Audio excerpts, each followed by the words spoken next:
नमस्कार दोस्तों, आप सभी का स्वागत। हमारे साथ हम आपके साथ अर्जुन तिवारी। आज आपको हम जिस शख्सियत से रूबरू कराएंगे वो शिक्षा के क्षेत्र में लगातार शानदार कार्य कर रहे हैं और आपको बताना चाहेंगे कि ideal modern public school Amethi में स्थित है। यहाँ के जो प्रबंधक हैं दिलीप वर्मा जी, वो हमारे साथ में हैं। सर, आपका बहुत बहुत स्वागत है। धन्यवाद आपका।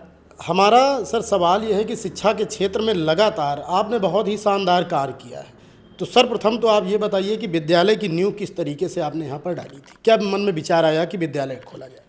मैं जो है बैंक मैनेजर था भूमि विकास बैंक में, तो जॉब में बहुत अच्छा मुझे सेटिस्फेक्शन नहीं मिला। तो पिताजी से बात हुई कि कुछ किया जाए, तो पिताजी ने कहा फिर पढ़ाई लिखाई के बाद स्कूल खोला जाए। तो मेरा विचार था लखनऊ में, उन्होंने कहा अपने क्षेत्र में खोलना है। तो मैंने इसको यहाँ खोज की, ज़मीन की, तो मुझे इस क्षेत्र जगह मिली। फिर उसके बाद 2009 में इसका नींव डाली गई जब पिताजी रिटायर हुए। 10 में पहली बार क्लासेस शुरू की गई, अप्रैल 10 में। फिर लगातार पिताजी देखते रहे। फिर थोड़ा सा जब अस्वस्थ हुए कोविड के आसपास, तब फिर हमने जो है इसको देखना शुरू किया और अब मैंने रिज़ाइन करके पूर्ण रूप से इस कॉलेज को देख रहे हैं। तो ये विद्यालय सर लखनऊ के आसपास भी हो सकता था, ग्रामीण इलाका है, आपने यहाँ पर खोला, इसके पीछे की क्या वजह रही? वही पिताजी का बचपन से था टीचर बनने का सपना, तो टीचर तो नहीं बन पाए, ऑफिस की जॉब लग गई। तो बाद में उनका था कि अपने ग्रामीण क्षेत्र के बच्चे निकलें। लखनऊ तो बहुत से लोग जा सकते हैं जिनके पास पैसा है, कुछ है। गांव के बच्चे कहाँ जाएंगे? तो 8th तक का जो व्यवस्था थी, जो हमारे पास ज़मीन थी, उस हिसाब से 8th के हिसाब से खोल के किया गया कि यहाँ के बच्चे कुछ आगे जाएं, ताकि ये जब आगे जाएंगे नाम रोशन करेंगे। 8th तक की शिक्षा के लिए बच्चे को गार्जियन घर से बाहर नहीं भेज सकता है, तो उसको क्षेत्र में लोकल पढ़ाई मिल सके अच्छी, इसलिए खोला। मेन उद्देश्य यही था। सर, आपकी एक ब्रांच आपने बड़वल में भी डाली। जब यहाँ पर कामयाबी मिली तो वहाँ आपने एक बनाया आपने विद्यालय वहाँ पर। तो ये बताइए कि आज से करीब 15 वर्ष लगभग हो रहे हैं, तो ये कैसे दिमाग में आया था कि यूपी बोर्ड या सीबीएसई बोर्ड? ये चुनौती थी, तो इसको किस तरीके से हैंडल किया था? देखिए, उस समय इतने संसाधन नहीं थे, तो जगह कम थी, तो ये यूपी बोर्ड हो गया। अब इसको यूपी से सीबीएसई में हम डाइवर्ट नहीं कर सकते, लैंड की प्रॉब्लम है। वहाँ पर हमने लैंड पर्याप्त ले ली ताकि हम अपना एक सीबीएसई बोर्ड चला सकें। लोगों का ये था कि सीबीएसई की तरफ इंग्लिश मीडियम का मतलब है सीबीएसई, जबकि यूपी बोर्ड में भी इंग्लिश मीडियम होता है। फिर भी चूँकि टफ़ है तो लोग परसेंटेज के लिए सीबीएसई जाते हैं, तो इसलिए हमने कहा सीबीएसई का नाम है, लोग सीबीएसई की तरफ जाना चाहते हैं, तो वहाँ पर लैंड ज़्यादा हो गई, मिल गई, तो वहाँ पर किया जाए, ताकि हम क्षेत्र में और शिक्षा के जगत में हमारा जो हम दे पा रहे हैं वो वहाँ के बच्चों को भी दे दें। सर, ये बताइए कि बहुत से ऐसे अभिभावक आते होंगे कि यूपी बोर्ड और सीबीएसई बोर्ड में उनको बहुत ज़्यादा अंतर लगता है, तो इसका भी आज खंडन करिए कि क्या इसमें परिवर्तन है शिक्षा में, या एक ही समान शिक्षा है उसकी? नहीं, शिक्षा तो देखिए एक ही समान है, बस केवल मार्किंग का अंतर है। जबकि यूपी बोर्ड से अच्छा कोई बोर्ड नहीं है। इतना यूपी बोर्ड के बच्चे अगर 90% लाते हैं तो मान लीजिए वो 100% है। सीबीएसई को देखते हुए भी अब कुछ यूपी बोर्ड लिबरल हुआ है नंबर देने में। नहीं, यूपी बोर्ड से अच्छा बोर्ड है ही नहीं, बहुत टफ। यही यूपी बोर्ड के बच्चे ही अच्छे अच्छे कंपटीशन निकालते हैं। सीबीएसई के बच्चे तो इंजीनियर डॉक्टर तक सीमित हैं, यूपी बोर्ड के बच्चे IAS PCS civil services UP board ही निकालता है, क्योंकि वो ज़मीन से जुड़ के आते हैं। ये है सीबीएसई बोर्ड, उतना हम मानते हैं पढ़ाई बहुत अच्छी है, लेकिन यूपी बोर्ड से जो बच्चा आ रहा है वो ज़्यादा टैलेंटेड हो, क्योंकि उनका सिलेबस ज़्यादा है। जब आप ज़्यादा पढ़ेंगे तो ज़्यादा शिक्षित होंगे। सर, ये बताइए, एक सवाल हमारा ये भी आपसे रहेगा कि बच्चों को आप लगातार शिक्षा दे रहे हैं, ग्रामीण इलाका है, तो फीस के लेकर के भी लोगों के मन में होता है कि बहुत अधिक ना हो, ताकि हम अपने बच्चों को शिक्षित कर सकें। और पिताजी का ये आपके सपना रहा कि विद्यालय डाला जाए, और आज वो सपना लगातार साकार भी हो रहा है, आपकी ब्रांच भी बढ़ गई है। ये बताइए कि शिक्षा में जो शिक्षक आपके यहाँ हैं वो यहीं लोकल के हैं या लखनऊ से आप बुलवाते हैं उनको? देखिए, शिक्षा तो शुरू से हमारे टीचर्स लखनऊ से ही हैं, लेकिन क्षेत्र के भी जो अच्छे टीचर्स हैं लाए गए हैं, जो अच्छे बच्चे हैं जिनके अंदर वही टैलेंट है जो हम लखनऊ से ला रहे हैं, तो उनको भी हम प्राथमिकता देते हैं। ऐसा नहीं कि हम लोकल क्षेत्रों के टीचरों को, बच्चों को नेग्लेक्ट करते हैं। जो अगर अच्छे हैं वही क्वालिटी हमको मिल रही है तो उनको भी हम रख लेते हैं बराबर। यहाँ पर जो भी जैसे भी मिल जाता है तो कोशिश हमारी रहती है अच्छी शिक्षा दें, जितनी अच्छी हम शिक्षा देंगे उतने अच्छे बच्चे हमारे निकलेंगे बाहर, उतना हमारा और बच्चों का, क्षेत्र का, सबका विकास होगा। सर एक सवाल हमारा और रहेगा कि बच्चों के सर्वांगीण विकास के लिए आपके यहाँ जो चुनौतियाँ हैं वो किस तरीके से बच्चों को तैयार करते हैं हर परीक्षाओं के लिए, हर क्षेत्र के लिए? किस तरह के आपके टीचर और आपका मार्गदर्शन उनके लिए रहता है? क्या कहेंगे शिक्षकों के लिए? शिक्षकों के लिए ये है कि हम लोग जैसे हम लोग लेसन स्टार्ट करते हैं तो लेसन स्टार्ट करने के पहले भी बच्चों से बोलते कल ये लेसन स्टार्ट होगा, आप लोग रीडिंग करके आए। तो जब बच्चा एक बार पढ़ के भी आता है, बहुत से बच्चे नहीं भी पढ़ते हैं, जब बच्चा कुछ पढ़ के आएगा तो 10-20% वो गेन करके आता है। फिर टीचर समझाता है तो वही 20-30% इंक्रीज़ होकर 60-70 पहुँच जाता है।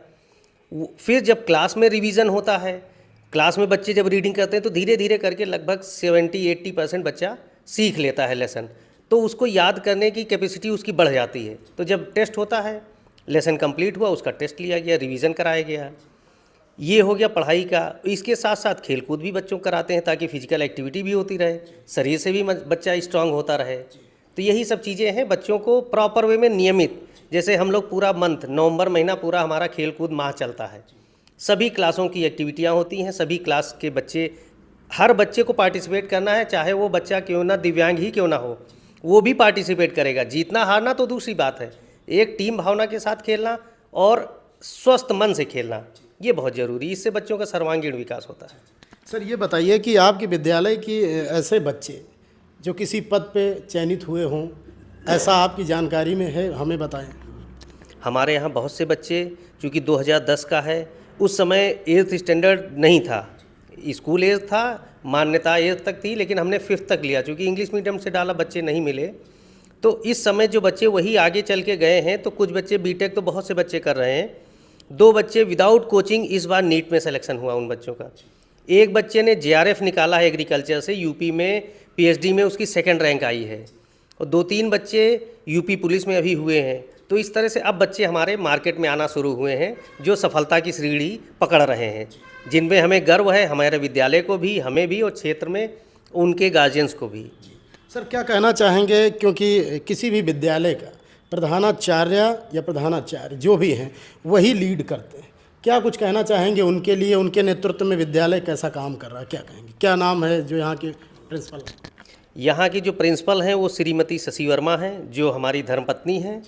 वो पूर्ण रूप से समर्पित हैं विद्यालय के प्रति। कभी कभी हमारी उनसे कुछ चीज़ों को लेके वार्तालाप भी होता है कि इतना विद्यालय के पीछे नहीं पड़ा जाता है, भोजन नहीं मिलता है। अभी आज भी हम सुबह कुछ खाए नहीं हैं, आज भी इसी समय बैठे हो, हमको लग रहा है 11 बज रहा होगा, 12 बज रहा होगा। तो ये है उनका स्कूल शिक्षा प्रथम, बच्चे हमारे प्रथम, उसके बाद सेकेंडरी, उसी का ये नतीजा है जो आज हम इस जगह पर बैठे हैं। और बहुत जल्द ही उन्हीं के योगदान से तीसरी ब्रांच का भी उद्घाटन जल्दी ही होगा। बहुत बहुत बधाई हो आपको, इसी तरह उन्नति के पथ पे चलते रहिए, बच्चों को शिक्षित करते रहिए। सर मेरा एक सवाल आपसे और रहेगा कि ट्रांसपोर्ट बहुत बड़ी चुनौती है, क्योंकि आप देखेंगे कि लगातार बहुत से ऐसी घटनाएं सामने आती हैं, तो गाड़ियों की फिटनेस कैसी रहती है, गाड़ियों को लेकर के जो ड्राइवर रखते हैं उनकी एक्टिविटी कैसी रहती है, तो इस पर क्या कुछ कहेंगे, किस तरह से देखते हैं? देखिए, ये बहुत बड़ी विद्यालय के लिए चुनौती है। हम जिस एरिया में बैठे हैं वहाँ पर ट्रांसपोर्ट चार्जेस कम मिलता है, खर्चे बहुत होते हैं। तो हमारे यहाँ जो भी है सब अंडरटेकिंग के तहत ही लगा हुआ है, वो लोग स्वयं चलाते हैं, तो वो स्वयं मालिक हैं, कोई ड्राइवर नहीं है। जो भी गाड़ी लगी वो गाड़ी मालिक की है, तो वो अपनी सुरक्षा के दृष्टि के तहत ही सारे पेपर ओके रखता है, तभी वो हमसे कांटेक्ट में आता है। सारे पेपर उसको ओके हैं और स्वयं चलाता है, कोई भी ड्राइवर नहीं है, गाड़ी मालिक ही है। तो गाड़ी मालिक जब गाड़ी चलाएगा तो वो उस हिसाब से चलाएगा, ड्राइवर तो नौकरी करेगा, गाड़ी मालिक गाड़ी चलाएगा। तो हमारे 15 सालों में अभी भी इतने दिनों में तो खैर ऊपर वाले की दया से और सबके आप लोगों के सहयोग से कभी ऐसी स्थिति नहीं आई, लेकिन हमारी ये कोशिश रहती है सबसे कि अच्छे से कार्य करें और अच्छे से लाएँ ले जाएँ बच्चों को। वो सब अंडरटेकिंग आपने यहाँ पर रेंट की वजह से हम बहुत ज़्यादा नहीं लगा पा रहे हैं और फीस बहुत ज़्यादा मिल नहीं पाती, तो इतने हमारे पास एसेट नहीं है कि हम अपनी गाड़ियाँ चलवाएं और वो व्यवस्था करें। तो क्षेत्र के लोग भी, इसी के स्कूल है, हमारा भी विकास हो जाए, उनका भी थोड़ा 2 पैसा मिल जाता है, तो इसलिए हम ज़्यादातर पब्लिक के लोगों को काम कराते हैं इससे। सर जैसा आपने कहा कि नवंबर माह खेल कूद और बच्चों की एक्टिविटी के लिए रहता है, तो अभी तक किस किस यहाँ पर आगमन हुआ, कौन कौन आया है और कौन कौन अभी आने वाला है, इस पर भी थोड़ा सा प्रकाश डालिए। क्या कुछ सर कहना चाहेंगे इस पर? हाँ, हमारे यहाँ 4 नवंबर से 27 नवंबर तक स्पोर्ट्स का चल रहा है। तो उसमें हमारा उद्घाटन जो किया था ब्रजेश त्रिपाठी जी ने, एसएचओ गोसाईगंज, उन्होंने इसका शुभारंभ किया। 4 के बाद उसके बाद 6 तारीख को हुआ तो एक डॉक्टर प्रभा हैं वो आई, फिर एक समाज सेवी हैं के वर्मा, और एक भिटरिया से ब्लॉक प्रमुख भी हैं और प्रबंधक हैं एपेक एकेडमी, वो आए। नेक्स्ट डे आपका 12 तारीख को अमेठी के चेयरमैन मोहम्मद वहीद जी आए। अब 15 को होना है तो उसमें डॉक्टर आनंद जी आएंगे आलोक हॉस्पिटल। फिर 19 को ब्लॉक प्रमुख गोसाईगंज विनय वर्मा जी और नागेश जी का आना है। 21 को विकास प्रधान हैं, ब्रजेश प्रधान हैं, और प्रधान संघ अध्यक्ष देवेंद्र सिंह जी हैं, इनका आना है। 25 को मान सिंह जी और गणेश शंकर जी का आना है। इसी तरह से सबके कार्यक्रम लगे हुए हैं और सब लोग काफ़ी उत्साहित भी हैं कि हम विद्यालय में आकर बच्चों के बीच बैठते हैं तो उनको अपना बचपन याद आ जाता है। सबसे बड़ी बात यह है कि हम अगर अपने बचपन के दिन में लौट जाएं, इससे बड़ी खुशी है ही नहीं जीवन में। तो बड़ा प्रसन्न होकर जाते हैं जब हमारे विद्यालय आते हैं कि बहुत अच्छा लगा। तो इसीलिए ये रखा है कि बच्चों का भी उत्साहवर्धन होता है। कुछ लोग तो यहाँ तक कह गए, जैसे कल वही जी ने कहा कि आज आप लोगों ने हमें बुलाया है, हम चाहते हैं कि आप लोग ऐसा काम करें कि कल हम आपको बुलाएं, आप हमारे गेस्ट हों। ये बहुत बड़ी बात उन्होंने कह दी। हमारा सर एक सवाल लास्ट ये रहेगा कि फरवरी आने वाली है, ऐलान हो चुका है तारीखों का यूपी बोर्ड की। कैसी तैयारियां हैं बच्चों की, और अभिभावकों से क्या कुछ कहना चाहेंगे कि विद्यालय के साथ वो आपको कितना सहयोग करें, बच्चों को किस तरह से मार्गदर्शन करें? क्या कुछ कहना चाहेंगे अभिभावकों के लिए?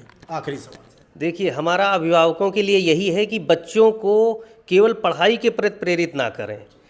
देखिए, पढ़ाई बहुत ही बोरिंग चीज़ है, उसको इंटरेस्ट के साथ पैदा करें। जो इस चीज़ में उसका इंटरेस्ट हो, अगर पढ़ने में इंटरेस्ट है तो पढ़ाई की तरफ ले जाएं, खेलने में इंटरेस्ट है तो खेल की तरफ ले जाएं। पढ़ाई बहुत ज़रूरी है, जीवन में पढ़ाई का बहुत महत्व। अगर आप खेल की तरफ भी जा रहे हैं तो बिना पढ़ाई के आप खेल की तरफ भी बहुत अच्छे से नहीं जा सकते। तो अभिभावकों के लिए ये है कि बच्चों को ज़्यादातर समय पढ़ाई के लिए दें और उनको मोबाइल से दूर रखें। मोबाइल केवल बातचीत के लिए रखें, अदर एक्टिविटी सारी उनको ऑन पेपर पे करवाएं, चाहे वो डिक्शनरी का यूज़ करना हो, कोई चीज़ खोजनी हो, मोबाइल से दूर कर दें। बच्चों का एक स्वस्थ जीवन प्रदान हो जाएगा और उससे वो अच्छा रिजल्ट आपको दे पाएंगे और आप भी देखेंगे कि हमारे बच्चे अच्छा किए। तो जैसा कि आपने देखा, आज हमारे साथ आइडियल मॉडर्न पब्लिक स्कूल जो अमेठी में स्थित है, इसके प्रबंधक दिलीप कुमार वर्मा जी थे, जिन्होंने अपनी बातों को